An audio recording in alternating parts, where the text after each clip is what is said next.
Hello friend, स्वागत है आपका अपने चैनल आज क्लास में। जैसे आपको पता है टेस्ट सीरीज शुरू हो चुका है और ये टेस्ट सीरीज रोज सुबह 5 बजे लाइव चलता है। तो 5 बजे सुबह आप हमसे लाइव जुड़ के अपना टेस्ट दे सकते हैं। और आज के इस वीडियो में सभी विषयों से 30 महत्वपूर्ण ऑब्जेक्टिव प्रश्न लिया गया है जो 2021 बोर्ड एग्जाम के लिए काफी ही महत्वपूर्ण है। तो एक भी प्रश्न आप स्किप मत कीजिएगा, वीडियो को पूरा शुरू से लेकर अंत तक जरूर देखिएगा। और लास्ट में आप हमें कमेंट करके बताइएगा कि आप 30 प्रश्नों में से कितना सही किए हैं। चैनल को सब्सक्राइब नहीं किए हैं तो चैनल को सब्सक्राइब कर लीजिए, साथ में बेल आइकन को ऑल पे दबा लीजिए ताकि जब भी क्लास हो तो आपके पास नोटिफिकेशन पहुंचता रहे। तो आइए शुरू करते हैं यहाँ पे पहले नंबर प्रश्न से। पहला प्रश्न है, नेत्र का कौन सा भाग रंगीन होता है। यहाँ पे बताना है कि नेत्र का वो कौन सा भाग होता है जो रंगीन होता है। ए ऑप्शन है कार्निया, बी ऑप्शन है रेटिना, सी ऑप्शन है परितारिका, डी ऑप्शन है पुतली। तो नेत्र का कौन सा भाग रंगीन होता है, तो नेत्र का जो परितारिका वाला भाग होता है वो रंगीन होता है।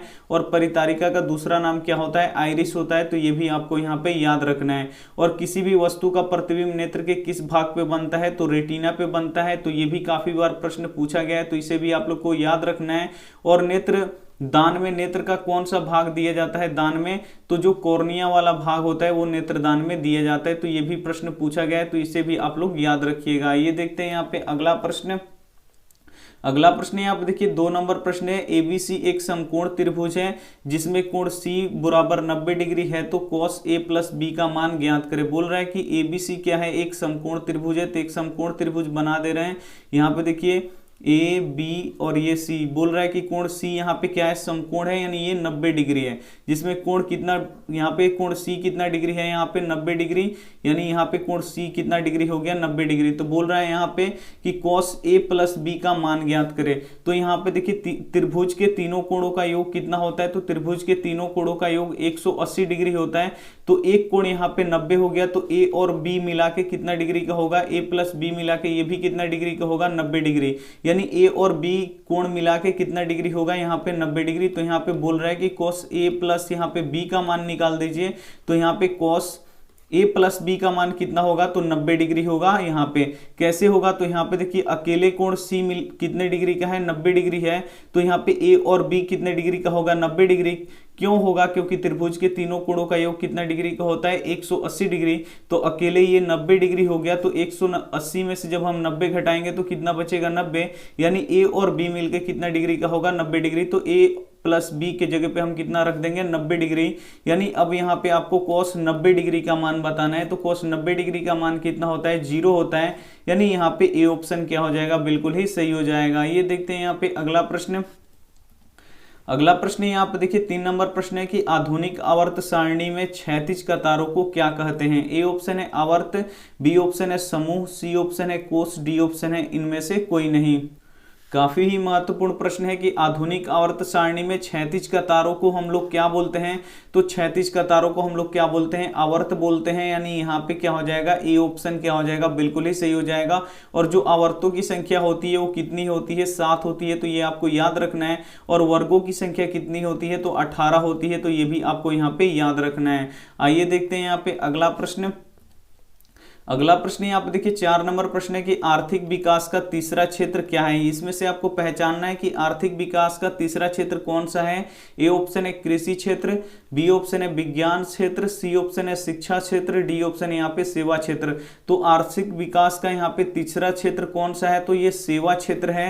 यानी यहाँ पे क्या हो जाएगा, डी ऑप्शन क्या हो जाएगा, बिल्कुल ही सही हो जाएगा। और जो कृषि क्षेत्र होता है वो प्रथम क्षेत्र होता है। तो ये भी आपको यहाँ पे याद रखना है। आइए देखते हैं यहाँ पे अगला प्रश्न। अगला प्रश्न है आप देखिए 5 नंबर प्रश्न है कि वायुमंडल में किस रंग का प्रकीर्णन अधिक होता है। इसमें आपको बताना है कि वायुमंडल में किस रंग का प्रकीर्णन सबसे अधिक होता है। ए ऑप्शन है लाल, बी ऑप्शन है नीला, सी ऑप्शन है पीला, डी ऑप्शन है नारंगी। तो यहाँ पे आपको बताना है कि वायुमंडल में किस रंग का प्रकीर्णन सबसे अधिक होता है।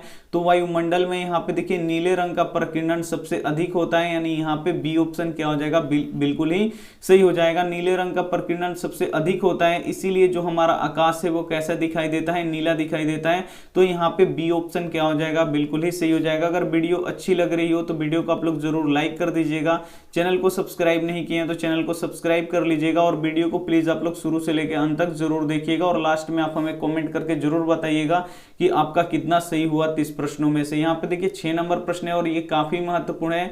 द्विघात बहुपद x into 2x minus 5 minus 3 के शून्यकों का योग होगा। यहाँ पे क्या निकालना है, शून्यकों का योग।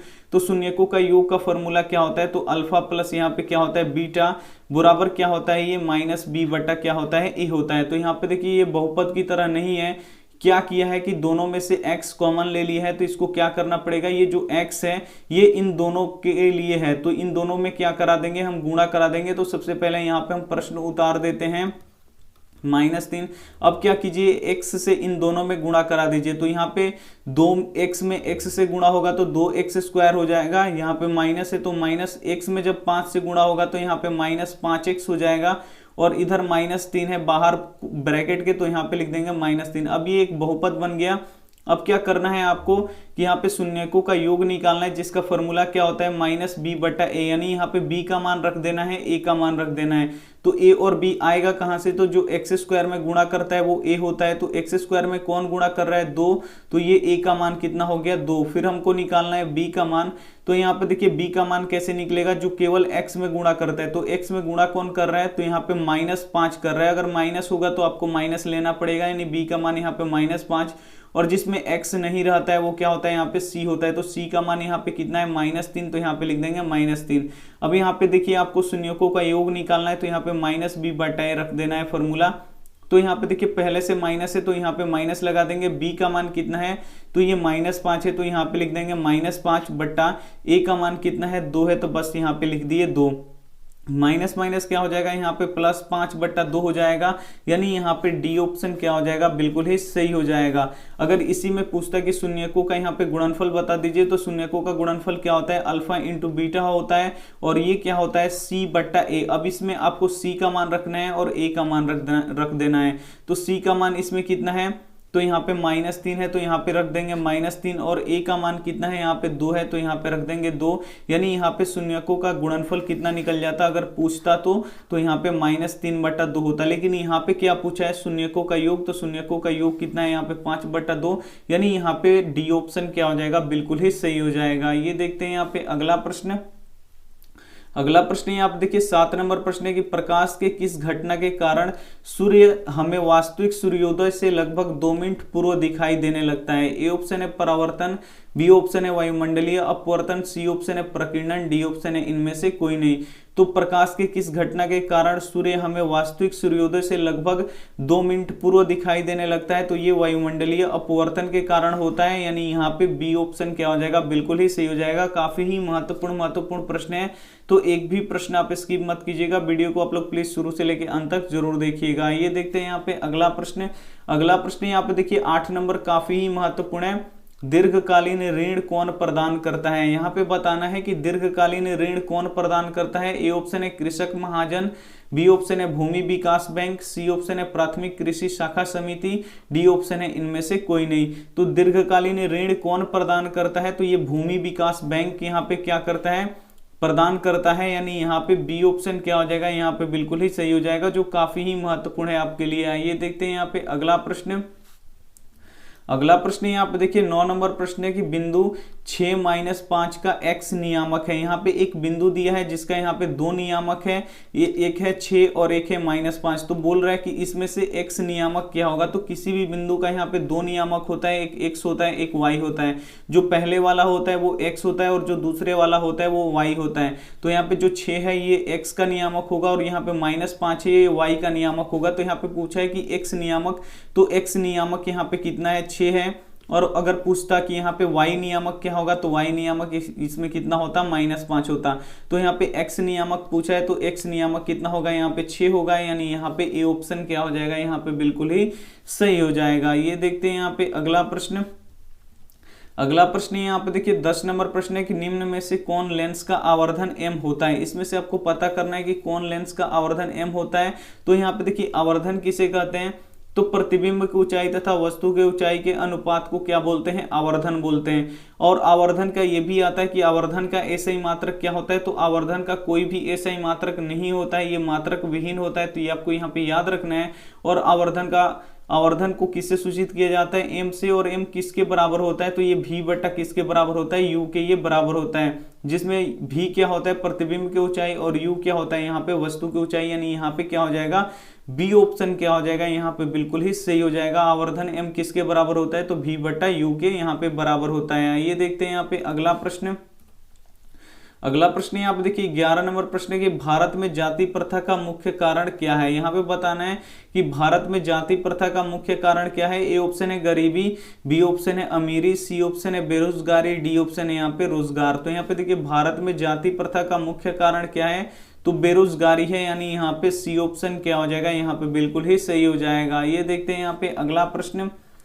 अगला प्रश्न यहाँ पे देखिए 12 नंबर प्रश्न है कि यदि समीकरण 3x - y बराबर 5 और 6x - 2y बराबर k के कोई हल ना हो तो k का मान ज्ञात करें। बोल रहा है कि यहाँ पे इस दोनों समीकरण का कोई भी हल नहीं है, तो जो यहाँ पे k है इसका आप लोग क्या कर दीजिए, मान निकाल दीजिए।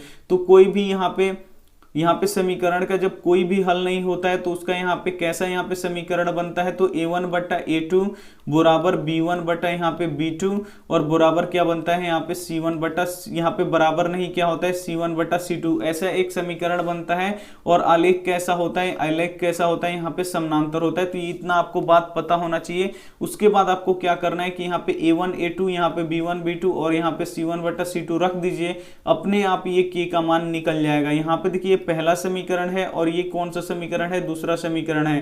तो जो x में गुणा करेगा वो यहाँ पे a1 हो जाएगा, जो y में गुणा करेगा वो b1 हो जाएगा, जिसमें x y कुछ भी नहीं होगा, ये c1 हो जाएगा। दूसरे में क्या होगा, यहाँ पे ये a2 हो जाएगा, ये b2 हो जाएगा और ये क्या हो जाएगा, c2 हो जाएगा। बस आपको यहाँ पे a1 का मान रखना है। तो a1 क्या होगा, जो x में गुणा करेगा, x में कौन गुणा कर रहा है, 3, तो यहाँ पे लिख देंगे 3 बटा a2। तो यहाँ पे देखिए x में कितना गुणा कर रहा है, यहाँ पे 6 गुणा कर रहा है, तो यहाँ पे हो जाएगा 6 बराबर यहाँ पे देखिए b1 यहाँ पे y में कुछ भी नहीं गुणा कर रहा है, जहाँ पे कुछ भी नहीं होता है वहां पे 1 होता है, लेकिन यहाँ पे देखिए माइनस है तो माइनस आपको लेना पड़ेगा, -1 बटा यहाँ पे b2, यहाँ पे देखिए y में कितना गुणा कर रहा है, यहाँ पे 2 गुणा कर रहा है, लेकिन माइनस में है तो यहाँ पे -2 लेना पड़ेगा, बराबर नहीं c1 का मान यहाँ पे 5 है तो 5 रख दीजिए, और c2 का मान क्या है, k है, तो यहाँ पे k रख देना है। बस आपको क्या करना है कि k का मान निकालना है। तो k आपका यहाँ है, आपको क्या करना है, इसको आपस में क्या कर देना है, यहाँ पे बराबर कर देना है, यानी यहाँ पे -1/2 बराबर नहीं 5 बटा यहाँ पे k का मान निकालना है। तो यहाँ पे देखिए माइनस से माइनस कट जाएगा, और यहाँ पे देखिए क्रॉस मल्टीप्लाई यानी तिरछा तिरछी आप लोग गुणा कर दीजिए। k में 1 से गुणा करेंगे तो k हो जाएगा बराबर नहीं, यहाँ पे देखिए 5 दूना कितना हो जाएगा, यहाँ पे 10, यानी k बराबर नहीं क्या हो जाएगा, 10। जो ऑप्शन नंबर क्या हो जाएगा, यहाँ पे बी ऑप्शन क्या हो जाएगा, यहाँ पे बिल्कुल ही सही हो जाएगा। उम्मीद करते हैं काफी अच्छी तरीके से आपको समझ में आया होगा। तो आप लोग वीडियो को प्लीज आप लोग शुरू से लेकर अंत तक जरूर देखिएगा। यहाँ पे देखिए 13 नंबर प्रश्न है कि फूल का कौन सा भाग फल में बदलता है। काफी ही महत्वपूर्ण प्रश्न है कि फूल का कौन सा भाग होता है जो फल में बदलता है। ए ऑप्शन है पुंकेसर, बी ऑप्शन है स्त्री केसर, सी ऑप्शन है अंडाशय, डी ऑप्शन है यहाँ पे बीजांड।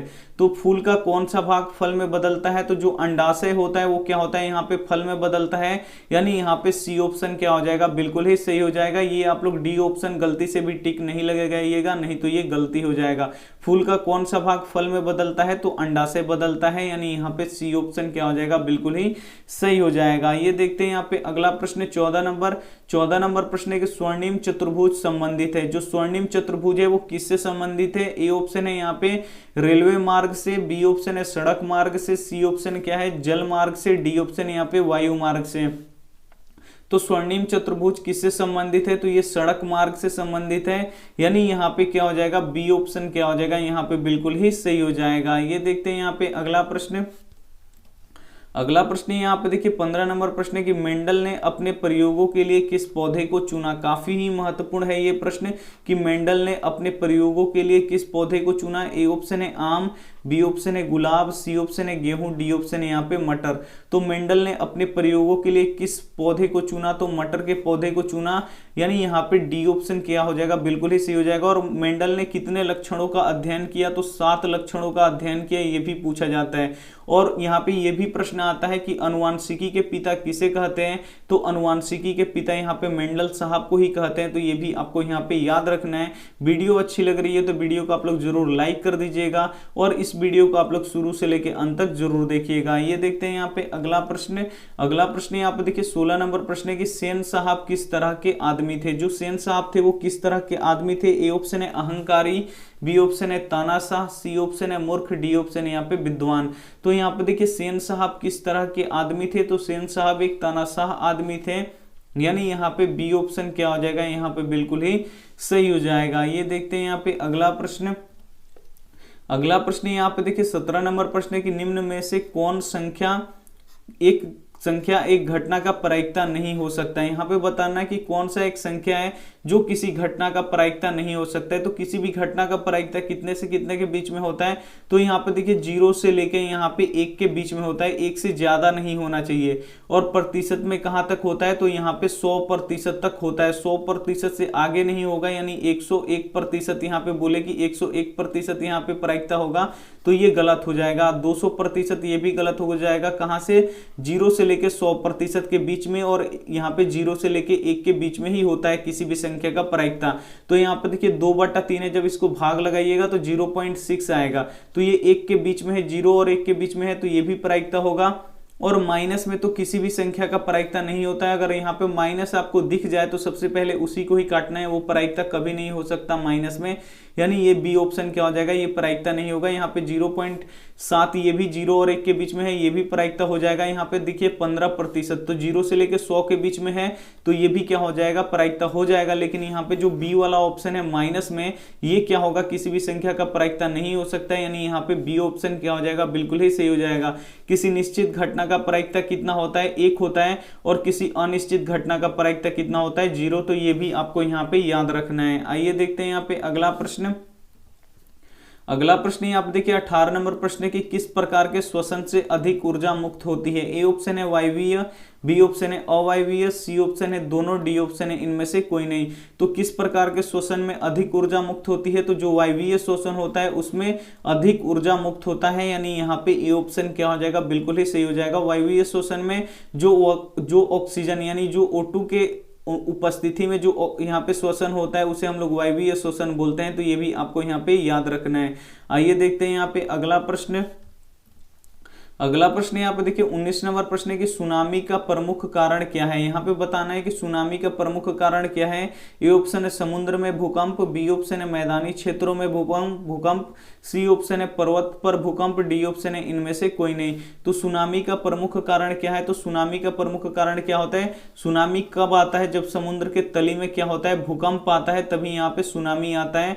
सुनामी क्या है, तो एक समुद्री लहर है, यानी यहाँ पे ए ऑप्शन क्या हो जाएगा, यहाँ पे बिल्कुल ही सही हो जाएगा। और जो ये सुनामी शब्द है ये कहाँ से लिया गया है, तो ये जापान से लिया गया है। तो ये भी आपको यहाँ पे याद रखना है। आइए देखते हैं यहाँ पे अगला प्रश्न। अगला प्रश्न यहाँ पे देखिए 20 नंबर प्रश्न है, लोहे के फ्राइंग पैन के जंग से बचाने के लिए निम्न में से कौन सी विधि उपयुक्त है। ए ऑप्शन है ग्रीज लगाकर, बी ऑप्शन है पेंट लगाकर, सी ऑप्शन है जिंक की परत चढ़ाकर, डी ऑप्शन है इनमें से सभी। तो लोहे के फ्राइंग पैन को जंग से बचाने के लिए निम्न में से कौन सी विधि उपयुक्त है, तो ये सभी विधि क्या है, उपयुक्त है। यहाँ पे डी ऑप्शन क्या हो जाएगा, बिल्कुल ही सही हो जाएगा। जंग से बचाने के लिए ग्रीस भी लगा सकते हैं, पेंट भी लगा सकते हैं, और यहाँ पे जिंक की परत भी चढ़ा सकते हैं, यानी यहाँ पे डी ऑप्शन क्या हो जाएगा, बिल्कुल ही सही हो जाएगा। ये देखते हैं यहाँ पे अगला प्रश्न। अगला प्रश्न यहाँ पे देखिए 21 नंबर प्रश्न है कि निम्न में से कौन कोसेक थीटा के बराबर है। तो कोसेक थीटा के बराबर कौन होता है, तो यहाँ पे देखिए एक फॉर्मूला होता है, कोसेक थीटा बराबर क्या होता है, 1 यहाँ पे साइन थीटा। कोसेक थीटा किसके बराबर होता है, तो 1 साइन थीटा के बराबर होता है। और 1 यहाँ पे साइन थीटा किसके बराबर होता है, तो 1 यहाँ पे कोसेक थीटा के बराबर होता है। तो कुछ फॉर्मूला ही पूछ लेता है बोर्ड एग्जाम में, तो यहाँ पे आपको फॉर्मूला भी काफी महत्वपूर्ण है। बोर्ड एग्जाम की अगर आप तैयारी कर रहे हैं तो फॉर्मूला आपको पता होना चाहिए। यानी यहाँ पे कोसेक थीटा किसके बराबर होगा, तो 1 यहाँ पे साइन थीटा के बराबर होगा, यानी यहाँ पे सी ऑप्शन क्या हो जाएगा, बिल्कुल ही सही हो जाएगा। यहाँ पे दिया है cos थीटा बटा यहाँ पे साइन थीटा, तो cos थीटा बटा साइन थीटा किसके बराबर होता है, तो ये cot थीटा के बराबर होता है। और यहाँ पे देखिए साइन थीटा बटा cos थीटा ये किसके बराबर होता है, तो ये tan थीटा के बराबर होता है। तो ये भी आपको पता होना चाहिए। ये देखते हैं यहाँ पे अगला प्रश्न। अगला प्रश्न यहाँ पे देखिए 22 नंबर प्रश्न है, मदन के लिए क्या खाना मामूली बात है। ए ऑप्शन है प्यार, बी ऑप्शन है मार, सी ऑप्शन है दुदकार, डी ऑप्शन है यहाँ पे सी ऑप्शन है दुलार, डी ऑप्शन है दुदकार। तो यहाँ पे देखिए मदन के लिए क्या खाना मामूली बात है, तो मदन के लिए मार खाना मामूली बात है, यानी यहाँ पे बी ऑप्शन क्या हो जाएगा, बिल्कुल ही सही हो जाएगा। ये देखते हैं यहाँ पे अगला प्रश्न। आप लोग प्लीज वीडियो को शुरू से लेकर अंत तक जरूर देखिएगा। यहाँ पे देखिए 23 नंबर प्रश्न है, हमारे घर में विद्युत आपूर्ति की जाती है कितने पे। ए ऑप्शन है 220 वोल्ट पर दिशी धारा, यहाँ पे देखिए दिष्ट धारा, बी ऑप्शन है यहाँ पे 12 वोल्ट पर प्रत्यावर्ती धारा, सी ऑप्शन है 220 वोल्ट पर प्रत्यावर्ती धारा, डी ऑप्शन है यहाँ पे 12 वोल्ट पर दिष्ट धारा। तो यहाँ पे आपको बताना है कि हमारे घर में विद्युत आपूर्ति की जाती है तो कितने पे की जाती है, तो 220 वोल्ट पर प्रत्यावर्ती धारा यानी एसी करंट होता है, यानी यहाँ पे सी ऑप्शन क्या हो जाएगा, यहाँ पे बिल्कुल ही सही हो जाएगा। जो हमारे घर में विद्युत आपूर्ति की जाती है तो कितने पे की जाती है, तो 220 वोल्ट, और ये किसमें, तो प्रत्यावर्ती धारा यानी एसी करंट में, यानी यहाँ पे सी ऑप्शन क्या हो जाएगा, बिल्कुल ही सही हो जाएगा। ये देखते हैं यहाँ पे अगला प्रश्न। अगला प्रश्न यहाँ पे देखिए 24 नंबर प्रश्न है कि भारत में मतदाता होने की न्यूनतम आयु कितनी है, यानी अगर आपको वोट देना है, वोट देने का अधिकार प्राप्त करना है तो आपकी उम्र कितनी होनी चाहिए। तो ए ऑप्शन है यहाँ पे 16, बी ऑप्शन है 17, सी ऑप्शन है 18, डी ऑप्शन है यहाँ पे 19। तो भारत में मतदाता होने के लिए न्यूनतम आयु कितनी होनी चाहिए, तो 18 वर्ष का आपको होना बहुत ही जरूरी है, यानी यहाँ पे सी ऑप्शन क्या हो जाएगा, बिल्कुल ही सही हो जाएगा। जब आप 18 साल के हो जाएंगे तो आपको वोट देने का अधिकार मिल जाता है। आइए देखते हैं यहाँ पे अगला प्रश्न। अगला प्रश्न यहाँ पे देखिए 25 नंबर प्रश्न है, विद्युत मोटर परिवर्तित करता है, यानी विद्युत मोटर को किस में बदलता है। ए ऑप्शन है यांत्रिक ऊर्जा को विद्युत ऊर्जा में, बी ऑप्शन है रासायनिक ऊर्जा को यहाँ पे विद्युत ऊर्जा में, सी ऑप्शन है प्रकाश ऊर्जा को विद्युत ऊर्जा में, डी ऑप्शन यहाँ पे विद्युत ऊर्जा को यांत्रिक ऊर्जा में। तो विद्युत मोटर परिवर्तित करता है, किसको परिवर्तित करता है, किसमें, तो विद्युत ऊर्जा को क्या करेगा, ये यांत्रिक ऊर्जा में बदलेगा, यानी यहाँ पे डी ऑप्शन क्या हो जाएगा, यहाँ पे बिल्कुल ही सही हो जाएगा। ये देखते हैं यहाँ पे अगला प्रश्न। अगला प्रश्न यहाँ पे देखिए 26 नंबर प्रश्न है कि 64 पाई सेंटीमीटर स्क्वायर क्षेत्रफल वाले वृत्त का व्यास है, यानी एक वृत्त है और इसका क्षेत्रफल कितना दिया है, जो ये इसका क्षेत्रफल है कितना दिया है, 64 पाई, यहाँ पे दिया है 64 पाई, यहाँ पे 64 पाई सेंटीमीटर स्क्वायर। तो बोल रहा है कि इसका व्यास क्या होगा, व्यास ये वाला आपको क्या करना है कि इसका व्यास निकालना है। व्यास का आधा क्या होता है, यहाँ पे त्रिज्या। तो ऐसा जब भी प्रश्न दे तो आपको जो यहाँ पे जो दिया रहेगा वो आपको यहाँ पे लिखना है। तो यानी वृत्त का क्षेत्रफल कितना दिया है, 64 पाई सेंटीमीटर स्क्वायर, तो यहाँ पे हम लिख देंगे वृत्त का क्षेत्रफल। जब भी ऐसा दे तो आपको ऐसे ही लिखना है, वृत्त का क्षेत्रफल कितना दिया है, यहाँ पे 64, यहाँ पे लिख देते हैं 64 पाई सेंटीमीटर यहाँ पे स्क्वायर है, तो लिख दिया। अब यहाँ पे आपको वृत्त का क्षेत्रफल का फॉर्मूला पता होना चाहिए। तो वृत्त का क्षेत्रफल का फॉर्मूला क्या होता है, यहाँ पे पाई आर स्क्वायर होता है, बराबर उधर कितना है 64 पाई सेंटीमीटर स्क्वायर। तो यहाँ पे आप लोग देख सकते हैं पाई से पाई कट जाएगा, यहाँ पे बचेगा आर स्क्वायर और उधर बचेगा यहाँ पे 64 सेंटीमीटर स्क्वायर। अब इधर हमको क्या निकालना है, यहाँ से निकलेगा आर यानी त्रिज्या, यानी यहाँ पे देखिए स्क्वायर है तो बराबर को उधर भेजेंगे तो रूट हो जाएगा स्क्वायर को, तो यानी इधर हो जाएगा आर और ये हो जाएगा अंडर रूट में यहाँ पे 64 सेंटीमीटर स्क्वायर। तो यहाँ पे देखिए 64 का वर्गमूल कितना होता है 8 और 2 सेंटीमीटर है तो 1 सेंटीमीटर इसमें से क्या हो जाएगा बाहर निकल जाएगा, यानी त्रिज्या कितना निकल जाएगा यहाँ पे 8 सेंटीमीटर, यानी आधा 8 है तो पूरा कितना हो जाएगा 8 8 कितना हो जाएगा 16, यानी व्यास कितना हो जाएगा यहाँ पे 16 हो जाएगा। अगर ये नहीं समझ में आ रहा है तो यहाँ पे एक व्यास का फॉर्मूला होता है। व्यास का फॉर्मूला क्या होता है, 2 गुणे यहाँ पे क्या होता है त्रिज्या होता है, यानी यहाँ पे 2 और त्रिज्या कितना निकला है 8, यानी 8 सेंटीमीटर, यानी 8 जब 2 में 8 से गुणा करेंगे तो 8 दूना कितना हो जाएगा यहाँ पे 16 सेंटीमीटर हो जाएगा, यानी व्यास कितना निकल गया 16 सेंटीमीटर, यानी यहाँ पे बी ऑप्शन क्या हो जाएगा बिल्कुल ही सही हो जाएगा। ये देखते हैं यहाँ पे अगला प्रश्न। अगला प्रश्न आप देखिए 27 नंबर प्रश्न है कि ताज का पर्यायवाची निम्न में से कौन सा होगा। जो ताज होता है उसका दूसरा नाम, पर्यायवाची मतलब क्या होता है कि दूसरा नाम, ताज का यहाँ पे दूसरा नाम क्या है, ए ऑप्शन है मुकुट, बी ऑप्शन है सिंहासन, सी ऑप्शन है गद्दी, डी ऑप्शन है यहाँ पे राजा। तो ताज का पर्यायवाची शब्द क्या होता है, तो मुकुट होता है, तो ये आपको यहाँ पे याद रखना है, यानी यहाँ पे ए ऑप्शन क्या हो जाएगा बिल्कुल ही सही हो जाएगा। ये देखते हैं यहाँ पे अगला प्रश्न। अगला प्रश्न ये आप देखिए 28 नंबर प्रश्न है कि सौर जल तापक का उपयोग किस दिन में नहीं कर सकते। ए ऑप्शन है धूप वाले दिन में, बी ऑप्शन है बादलों वाले दिन में, सी ऑप्शन है गर्म दिन में, डी ऑप्शन है इनमें से कोई नहीं। तो यहाँ पे देखिए सौर जल तापक का उपयोग हम किस दिन में नहीं कर सकते। तो जो सौर जल तापक होता है वो धूप से काम करता है, तो यहाँ पे देखिए धूप वाले दिन में इसका उपयोग कर सकते हैं, गर्म दिन में उपयोग कर सकते हैं, लेकिन बादलों वाले दिन में जब यहाँ पे यहाँ पे जो सूर्य होता है वो जब दिखाई नहीं देगा, तो यहाँ पे बादलों वाले दिनों में जो सौर जल तापक होता है यंत्र उसका हम लोग उपयोग नहीं कर सकते हैं। यानी यहाँ पे बी ऑप्शन क्या हो जाएगा, बिल्कुल ही सही हो जाएगा। ये देखते हैं यहाँ पे अगला प्रश्न। अगला प्रश्न यहाँ पे देखिए 29 नंबर प्रश्न है कि भारत में कोयले का सर्वप्रमुख उत्पादक राज्य कौन सा है, यानी किस राज्य में कोयला सबसे अधिक होता है। ए ऑप्शन है पश्चिम बंगाल, बी ऑप्शन है झारखंड, सी ऑप्शन है उड़ीसा, डी ऑप्शन है यहाँ पे छत्तीसगढ़। तो भारत में कोयले का सर्वप्रमुख उत्पादक राज्य कौन सा है, तो ये झारखंड है, यानी यहाँ पे बी ऑप्शन क्या हो जाएगा, बिल्कुल ही सही हो जाएगा। जो झारखंड राज्य है वहां पे कोयला सबसे अधिक होता है। आइए देखते हैं यहाँ पे अंतिम प्रश्न। अंतिम प्रश्न है यहाँ पे 30 नंबर, जिससे विद्युत धारा प्रवाहित होती है उसे क्या कहते हैं। ए ऑप्शन है चालक, बी ऑप्शन है कुचालक, सी ऑप्शन है अर्धचालक, डी ऑप्शन है इनमें से कोई नहीं। तो जिससे विद्युत धारा प्रवाहित होती है उसे हम लोग क्या बोलते हैं, तो उसे हम लोग चालक बोलते हैं, और जिससे विद्युत धारा नहीं प्रवाहित होती है उसे हम लोग कुचालक बोलते हैं। तो ये भी आपको यहाँ पे याद रखना है। यहाँ पे हमारा 30 प्रश्न खत्म होता है, तो 30 प्रश्न आप लोग बना चुके हैं। तो 30 में से जितना भी आपका सही हुआ वो आप हमें कॉमेंट करके जरूर बताइएगा, आपके कॉमेंट का यहाँ पे इंतजार रहेगा। और ये रहा आपका होमवर्क प्रश्न, इसका जवाब आपको कॉमेंट में देना है। 1, 10, 20 के लस और मस का अनुपात बताइए। यहाँ पे आपको पहले लस उसके बाद यहाँ पे मस का अनुपात आपको क्या करना है, बताना है। अगर वीडियो अच्छी लगी हो तो वीडियो को आप लोग जरूर लाइक कर दीजिएगा। इसमें से जो भी यहाँ पे आपको ऑप्शन आएगा इसका सबसे पहले आप लोग मौसा निकाल लीजिएगा, लसा निकाल लीजिएगा, फिर इसका अनुपात निकाल लीजिएगा और हमें आंसर बता दीजिएगा। और वीडियो अच्छी लगी हो तो वीडियो को आप लोग जरूर लाइक कर दीजिएगा। अपने दोस्तों के पास, अपने भाई बहनों के पास जो 10वीं की तैयारी करते हैं उनके पास ये वीडियो जरूर शेयर कीजिएगा। चैनल को सब्सक्राइब नहीं किए हैं तो चैनल को सब्सक्राइब कर लीजिएगा, साथ में बेल आइकन को ऑल पे दबा लीजिएगा ताकि जब भी क्लास हो तो आपके पास नोटिफिकेशन पहुंचता रहे। थैंक यू फॉर वॉचिंग, मिलते हैं अगले वीडियो में, तब तक अपना ध्यान रखिए, मन लगा के पढ़ाई कीजिए। Take care and bye.